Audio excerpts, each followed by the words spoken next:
I just don't understand kids these days. They have their Conjuring, they have their Annabelle, and they think that Annabelle doll is so scary. Well, back in my day, the evil dolls, they really got shit done, like with Chucky. So today I'm going to be talking about Child's Play 2, a classic film.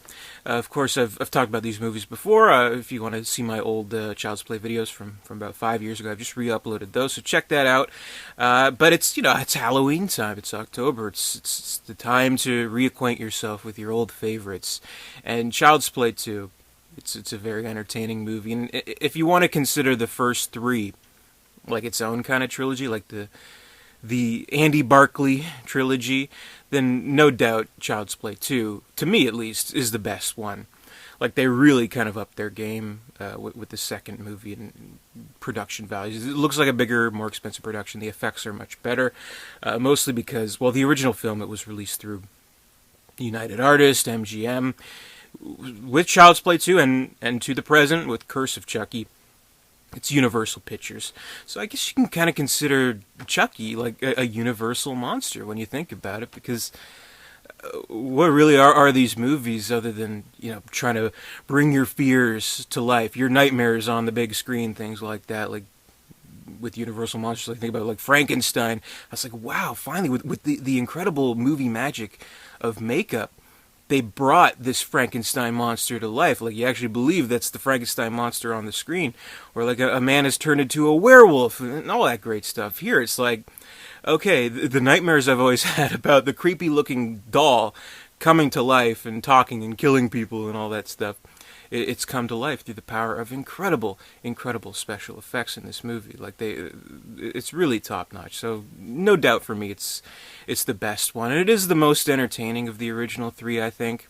Like, with the first movie, it was kind of like a mystery. They tried to take it a little bit more seriously, and kind of being this thriller where this doll is killing people, but it's off screen, and we don't really see it until like kind of the last half of the movie. We don't really see Chucky action and stuff like that. Here it's pretty much all Chucky, and they play up the humor quite a bit more, and the whole movie is just a lot more absurd. Like, I do think it's a very funny movie. Has a lot of good funny scenes, good effects, very entertaining, things like that. Great, Chucky one-liners. What was the one part at the end? It's so messed up. Like, snap out of it! You act like you never seen a dead body before. Like, Jesus, Chucky. Good stuff like that. And I think, as a piece of entertainment, horror entertainment really works well. You kind of step back from it a little bit, though. You do kind of realize that it is a fucked up movie. Like, it's kind of mean-spirited in a certain way, where we have this kid whose mother is in a mental institution because of these murders that took place. He's, struggling with this family who's fostering him, his foster parents, and he's struggling with a new life and everything like that, and the terrible nightmares of Chucky and the terrible fears that he's going to come back. Nobody believes him, and all that shit. So Chucky's coming around fucking up with his life, kills his teacher, kills his foster parents, spoilers, and is trying to take his soul. So it's a very, stepping back from it without, fully immersing yourself in like the more entertaining aspects of it. It's pretty messed up. And I don't know, I think it's kind of a movie that they don't quite make anymore. Like, in my viewings this month of 31 Days of Horror, doing horror movie reviews, I think a theme that kind of kept popping up was this theme of like children in dangerous situations, like Sinister 2 or The Babadook. And seeing a movie like this where it is a child in danger, and it is kind of this matter of, something really serious is happening, and nobody's believing him. I think that's kind of something that movies won't even touch these days, because it's like, kind of a bad message to kids where no one will believe you if you say something bad is happening, something like that. And you'll even notice, like, kind of the ironic thing about the movie is how it opens. Like, they rebuild the Chucky doll, which has been burnt to a crisp and torn apart after the first movie. Why they do that, I don't really know. It's like, okay, they want to check to see if, it's been tampered with, to, see what the deal is behind this kid's story about Charles Lee Ray, the Lakeshore Strangler, possessing it and killing people and stuff like that. They don't find anything, but they rebuild it anyway. But kind of the whole aspect is that it's a PR nightmare, right? So it's incredibly bad for the business, and that's a focus of that first scene where, the company man is like, holy shit, this is ridiculous. We have to end these stupid rumors and cover this up and all that. So a huge PR nightmare, which, like, the irony would be that the Chucky movies themselves, they would succumb to that. Not so much with this movie, but with the third film, got really bad press, kind of being in relation to the James Bulger murder, where, two kids killed the toddler, and they found the Child's Play 3 tape in their house, and that, calling for bans and things like that, parents groups and everything like that, where these movies were completely demonized, and it didn't help, the content itself didn't really help. So you'll notice, like, the Chucky movies, they kind of took a dirt nap for a while.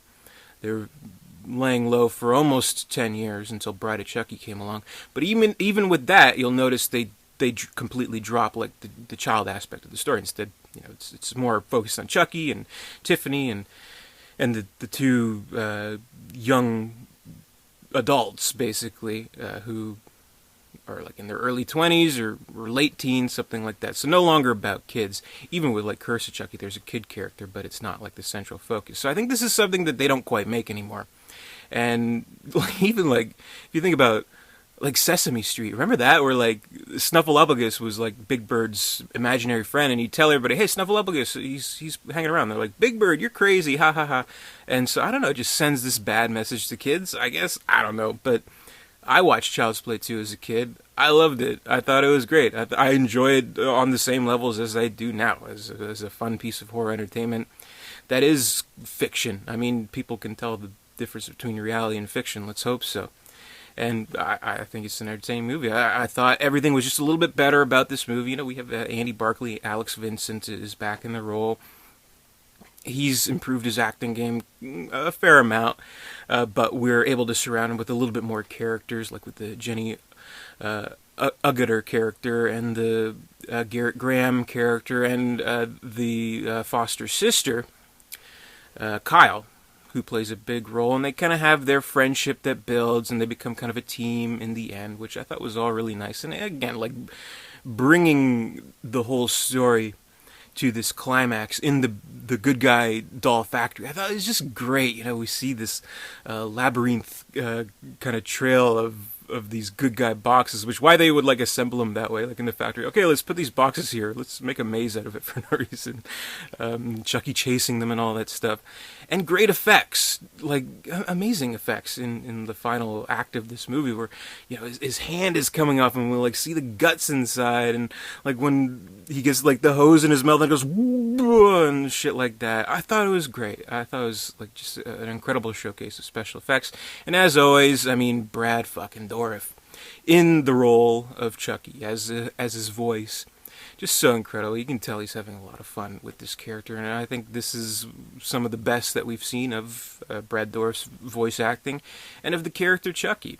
So, I don't know, it seems like this was done in a time that, wasn't so restrictive, didn't, care too much about, what parents are going to think. Because these aren't for kids. I mean, I watched it when I was a kid, but these aren't kids' movies. They're adult movies, and it's supposed to be scary and supposed to evoke memories of childhood and things like that. Of, like, what if my doll was trying to kill me and stuff like that. So not something that a kid should watch, necessarily. So, I mean, they don't quite make movies like this anymore, at least not in a super entertaining kind of funny way, which makes it all the more special. And the first three Chucky movies, all the more special. But I love Child's Play 2. I think it's really funny. And, I think we have some really good stand-ups. I love the part with the teacher, like, because that's another thing, too. We always have, like, this memory of, like, a really mean teacher, a real, horrible, unfair bitch of a teacher. Is like, what if Chucky got her and things like that. That's another thing about the movie, actually. Do they, like, mention the teacher dying at all? Like, do you think, like, the parents would get a call, like, say, hey, Andy was in detention and he was the last person to see his teacher alive. Do you think you can, like, say a few words or something? I don't know if they bring that up. Maybe it's like a plot hole, or maybe I just didn't notice it.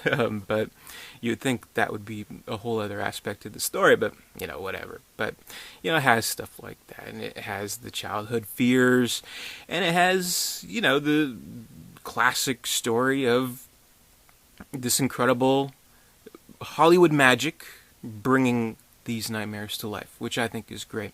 We're kind of jaded today as audiences because special effects can do just about anything, but at the time the Chucky effects were just about revolutionary for a horror movie, so I respect it greatly for that. So it's great revisiting this. Again, I have a lot of fun with the Chucky movies. If you haven't seen the original reviews I did, I'll put a link to that as well. Pretty much my opinion hasn't changed. I still love Child's Play 2. I think it's the best of the original three. Not sure how I'd rank them overall. I think maybe it's my second or third favorite, somewhere there. But definitely, if you haven't seen Child's Play 2, you gotta check it out. A lot of fun. So that'll do it for today. That's my review of Child's Play 2. Thank you very much for watching. Stay tuned for more. It's 31 Days of Horror. We're gonna have more horror reviews. Be sure to comment, rate, subscribe, all that good stuff. Visit Dare237.com, and until next time, I'll see you later, and stay scared.